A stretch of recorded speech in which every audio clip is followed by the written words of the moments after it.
आज अगले आधे घंटे तक चर्चा इसी पर करेंगे। भारतीय जनता पार्टी के नेता संजय सिंह अपनी विभाग राय रखते हैं हमारे साथ मौजूद हैं। कांग्रेस के नेता अनुज अत्रे हमारे साथ मौजूद हैं। AIMIM के प्रवक्ता आदिल हसन और पॉलिटिकल एक्सपर्ट राजनीतिक विश्लेषक RB उपाध्याय साहब अपने एक्सपर्ट कमेंट्स के लिए हमारे साथ मौजूद हैं। संजय जी, सबके पहले आपके पास आऊंगा। AIM की पकड़ मजबूत मानी जाती है, हैदराबाद में अच्छा प्रदर्शन रहा है। अगर बिहार की बात करें तो वहां पर भी 5 सीटें जीतकर उनके हौसले बुलंद हैं और अब नगर निगम चुनाव में इसीलिए आपको पूरी ताकत झोंकनी पड़ी और असदुद्दीन ओवैसी को यह कहना पड़ा कि मैं लैला और आप सब मजनू। लैला इतनी भी बड़ी अदाकारा नहीं जो हर कोई मजनू बनने को बेताब रहे।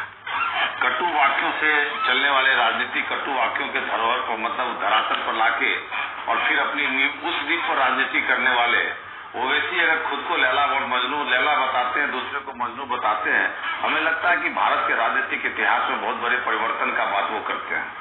सच्चाई तो ये है कि भारत के अंदर अगर कटुता को इस्तेमाल करके, मुस्लिम कट्टरपंथी का इस्तेमाल करके बेवजह के भारत को तोड़ने वाले बयानों को देकर एक सुर्खी बटोरने वाले ओवैसी कहां लैला और मजनू के मोहब्बत की बात करते हैं।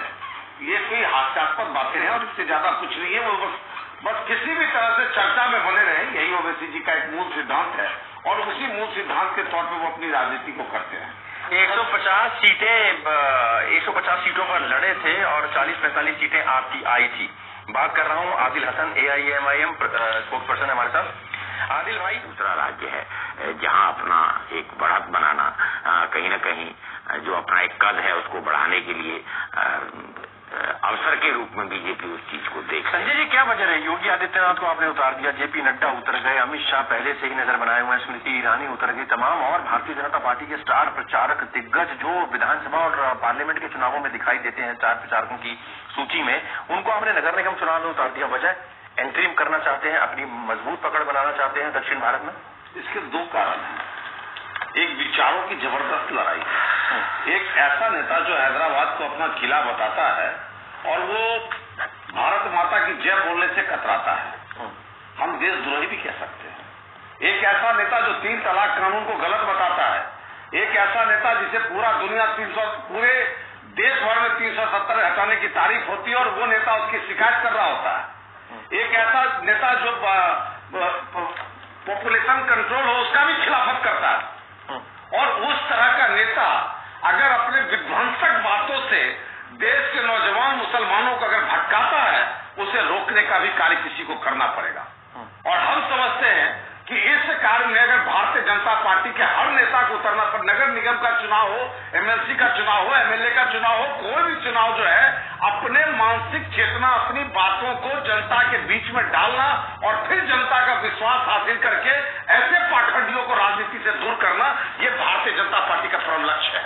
और हमें लगता है कि ओवैसी जैसे नेताओं को उसके ही किले में जाकर उसके ही जमीन में दफना देना, राजनीतिक जमीन में दफना देना एक बहुत बड़ा उद्देश्य है। नहीं तो भारत के अंदर हर मुस्लिम युवा वर्ग के अंदर विष भरने का कार्य ये नेता करता रहेगा। इसलिए मुस्लिम युवाओं के अंदर विष भरने का आप लोग काम कर रहे हैं, भारत के खिलाफ भड़काऊ बयान देते हैं, हिंदुस्तान जिंदाबाद बोलने में शर्म आती है, तमाम तरह के आरोप आप पर लगाए जा रहे हैं, ध्रुवीकरण आप लोग करते हैं। जवाब दीजिए।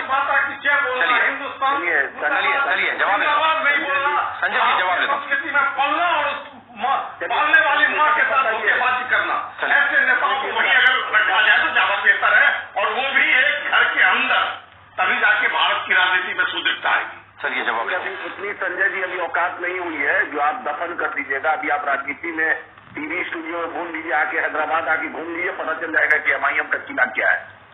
अगर मुझे चैलेंज करते हैं, लाइव डिबेट पे चैलेंज करते हैं, क्या अगर अमित शाह जी आपके जो गृह मंत्री अगर 15 सीट से 20 सीट भी नहीं ज्यादा ला पाएगी तो क्या इस्तीफा देंगे? वो मैं लाइव चैलेंज कर रहा हूं, क्या इस्तीफा देंगे? उन्होंने मेयर की बात की, अगर नहीं मेयर बना पाएंगे तो योगी आदित्यनाथ और अमित शाह जी इस्तीफा देंगे अपने पद से। अरे जिस किले को आप किला कह रहे हो उसके अंदर प्रवेश तो करने दो। अरे आज तक हरा नहीं पाए, प्रवेश तो करने दो। आपके राजनीति में जड़ से उखाड़ कर फेंकने की क्षमता रखता है भारतीय जनता पार्टी और आप जैसे कटु वाक्य नेताओं के लिए आप कहाँ चैलेंज देना चाहते हो? स्टूडियो में देना चाहते हो या हैदराबाद में देना चाहते हो? हर जगह आपका चैलेंज है, किसी की औकात, हर जगह औकात की बात आप क्या करते हो?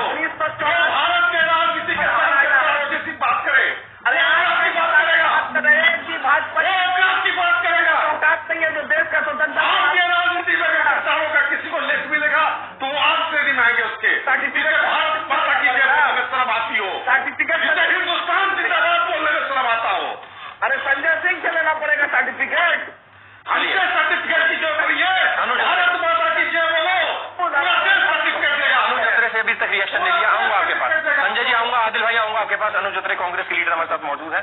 अनुज, किस तरीके से AIMIM का उससे भी डर लग रहा है भारतीय जनता पार्टी को, समझ रहे हैं कि इन चुनावों में निपटा दिया जाए, हैदराबाद में निपटा दिया जाए, पूरी ताकत झोंक दी जाए, क्योंकि अगर पश्चिम बंगाल में ममता बनर्जी के साथ गठजोड़ हो गया तो वहां पर मुस्लिम वोट को साधना बड़ा मुश्किल हो जाएगा और ओवैसी से निपटना मुश्किल हो जाएगा वहां पर। देखिए, इसको मैं दो तरीके से देखता हूँ। ये ममता बनर्जी का चिंता का विषय है कि जो मुस्लिम वोटर के नाम पर वो तांडव कर रही है बंगाल में, अगर वो मुस्लिम वोटर AIMIM ले गया कुछ तो ममता बनर्जी के लिए चिंता का विषय है। हमारे लिए तब भी वैसा ही था, हमारे लिए आज भी वैसा ही है। लेकिन अगर ममता बनर्जी के साथ चले, एक मिनट, तृणमूल कांग्रेस के साथ आपस में मुसलमानों के वोट के वितरण को रोकने के लिए ममता बनर्जी जो है कार्य कर रही है, इससे भाजपा को क्या लाभ होगा मुझे इसकी चिंता नहीं, मुझे इसकी चिंता नहीं। एक मैं बता रहा हूँ, भाजपा को किसी भी स्थिति में मुसलमानों का वोट नहीं मिलना, जो वहां पर कट्टरपंथी मुसलमान की एक अपनी भाव विचार है, उसमें आघात पहुंचना ही पहुंचना। हमें तो लड़ना है ममता बनर्जी के त्रस्त बंगाल को बचाने के लिए। हमारा उद्देश्य यहाँ हिंदू मुसलमान ही नहीं है, जहां भी चुनाव होगा और ओवैसी जैसे लोगों को, अगर ओवैसी जैसे लोगों का भारतीय राजनीति में जन्म होता है, पनपता है, फलता फूलता है, बड़ा होता है, हम समझते हैं कहीं न कहीं से आक्रांता का दूसरे रूप में, प्रजातांत्रिक रूप में देश के अंदर प्रवेश करने के बराबर होता है। बाबर भी यही करता था, औरंगजेब भी यही करता था, आता था, मारता था, काटता था, और ओवैसी भी यही कर रहे हैं। ओवैसी क्या कहते हैं हिंदुओं को, पुलिस को हटा दो, मैं बता दूंगा हिंदू कितने देर में साफ हो जाते हैं। ऐसी भाषा का प्रयोग करते हैं। इसका मतलब ये है कि इनकी भी सोच उसी आक्रांताओं से मिलती है।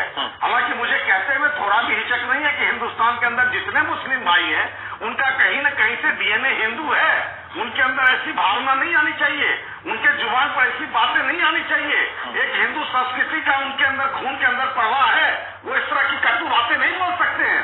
लेकिन अगर वो कटु बातें बोल रहे हैं तो कहीं न कहीं से हम आक्रांताओं से जोड़ सकते हैं। वो आक्रांता जब पावर में आया तो मंदिरों के मंदिर तहस-नहस कर दिया। भाई संजय भाई के सवालों का जवाब दोबारा नहीं कर, और साथ ही साथ हैदराबाद में AIMIM और TRS मिलकर शहर को बर्बाद कर रहे हैं, खराब कर रहे हैं। लॉकडाउन हुआ तो हिंदुस्तान में एक वाहिद रियासत तेलंगाना थी जो माइग्रेंट लेबर को 500 रुपया भी दी और 12 किलो अनाज भी दिया, जो हिंदुस्तान में कहीं नहीं हुआ। बीजेपी का जयपुर को IT हब बनाना, चुनाव के बाद भोपाल को IT हब बनाना, बेंगलोर को IT हब बनाना, जबकि कोई हब नहीं बना है। अभी कोविड पर इनका कोई सीरियसनेस नहीं है, महंगाई पर कोई सीरियसनेस नहीं है, रोजगार पर कोई सीरियसनेस नहीं है, GDP घट रहा है, माइनस में जा रहा है, इनका कोई सीरियसनेस नहीं है। ये सिर्फ चाहते हैं कि कहीं न कहीं चर्चा में रहे ताकि मुख्य मुद्दा से ध्यान पब्लिक का हटते रहे और मामला बनते रहे। बीजेपी किसी जन्म में इस चुनाव में अमित शाह चैलेंज कर दे कि मेयर इनका नहीं बनेगा, न डिप्टी मेयर इनका बनने जा रहा है। सिर्फ आम आवाम को दिग्भ्रमित करने के लिए महंगाई के मुद्दा से, रोजगार के मुद्दा से, GDP माइनस में जाने के मुद्दा से, आपका कोरोना का, कोविड का कोई सही मैनेजमेंट नहीं करने के मुद्दा से या चाइना के मुद्दा से ध्यान भटकाने के लिए ये सब संजय जी, चारों तरफ मुसीबतें हैं और उन मुसीबतों को आप संभाल नहीं पा रहे हैं। ध्यान भटकाने के लिए आप इस तरीके की बातें करते हैं, ध्रुवीकरण करने की कोशिश करते हैं। ये आरोप आप पर जवाब। मुसीबतें इनकी कल्पना है। ये इस बात को नहीं कहेंगे कि पूरे देश के अंदर हर गली कोने में रोड बन गया। ये इस बात को नहीं कहेंगे कि पूरे देश के हर गली कोने में बिजली की आपूर्ति है। ये इस बात को नहीं मानेंगे कि हर घर में सिलेंडर पहुंचा हुआ है। ये इस बात को नहीं मानेंगे कि हर किसान को अनाज पैसे दिए गए हैं कोरोना काल में। ये इस बात को नहीं मानेंगे कि आज हर परिवार को अनाज दिया जा रहा है, हर किसी के अकाउंट में पैसा डाला जाए। क्यों? ये बातें इनको सोच नहीं करती है। कोरोना काल में जिस प्रकार से मोदी जी और पूरी टीम ने भारत को बचाने का और भारतीयता को रक्षा करने का कार्य किया है, ये इस बात को नहीं कहेंगे। क्यों? अगर कहेंगे तो इनका वोट जाएगा। ये वही बात कहेंगे जो कॉमन बातें, GDP की खराब हो रहा है। अरे भारत में लोगों को रोजी मिलता रहे, रोटी मिल रहा है। आज कोरोना के इस काल में हर लोग काम करे, यही भारत की बहुत बड़ी बात होगी। कोरोना में जल्दी से जल्दी उसका दवाई मिल जाए, उपचार मिल जाए और वो लोगों तक पहुंच जाए। ये भारत की प्राथमिकताओं में से एक है, मोदी सरकार के प्राथमिकताओं में से एक है। चलिए, आरोप प्रत्यारोप का दौर यहाँ पर जारी है। कांग्रेस के नेता अनुज अत्रे हमारे साथ मौजूद है। अनुज, समझना ये चाहेंगे, अगर बिहार की बात करें तो